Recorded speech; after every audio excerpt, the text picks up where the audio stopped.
CM DCM ಮಧ್ಯೆ ವರ್ಗಾವಣೆಯ ಸಂಘರ್ಷ ನಡೀತಾ ಇದೆ. ನೀರಾವರಿ ಇಲಾಖೆಯಲ್ಲಿ ಅಧಿಕಾರಿಗಳ ವರ್ಗಾವಣೆಯನ್ನು ಸಿಎಂ ಸಿದ್ದರಾಮಯ್ಯನವರು ಮಾಡಿದ್ರು.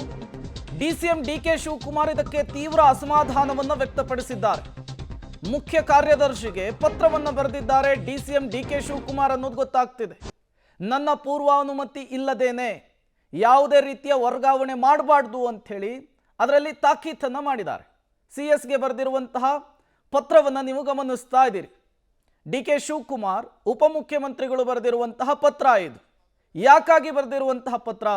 ಸಿಎಂ ಸಿದ್ದರಾಮಯ್ಯನವರು ವರ್ಗಾವಣೆ ಮಾಡಿರುವಂತಹ ವಿಚಾರಕ್ಕೆ, ನೀರಾವರಿ ಇಲಾಖೆಯಲ್ಲಾದಂತಹ ಟ್ರಾನ್ಸ್ಫರ್ನ ವಿಚಾರಕ್ಕೆ ಸಂಬಂಧಪಟ್ಟಂತೆ ಡಿಸಿಎಂ ಡಿಕೆ ಶಿವಕುಮಾರ್ ಆಕ್ಷೇಪವನ್ನು ವ್ಯಕ್ತಪಡಿಸಿದ್ದಾರೆ. ಅಸಮಾಧಾನವನ್ನು ಪತ್ರದಲ್ಲಿ ಹೊರಹಾಕಿದ್ದಾರೆ.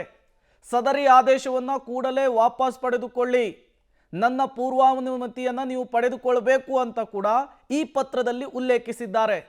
ಇದೇ ಪತ್ರ ಒಂದನ್ನಂತೂ ಸ್ಪಷ್ಟಪಡಿಸ್ತಾ ಇದೆ, ಸಿಎಂ ಡಿಸಿಎಂ ನಡುವೆ ನಡೀತಾ ಇರುವಂತಹ ತಿಕ್ಕಾಟವನ್ನು ಎತ್ತಿ ತೋರಿಸ್ತಾ ಇರುವಂಥದ್ದು. ಡಿಸಿಎಂ ಮತ್ತು ಸಿಎಂ ನಡುವೆ ಆಗ್ತಾ ಇರುವಂತಹ ಸಂಘರ್ಷ ಇದು.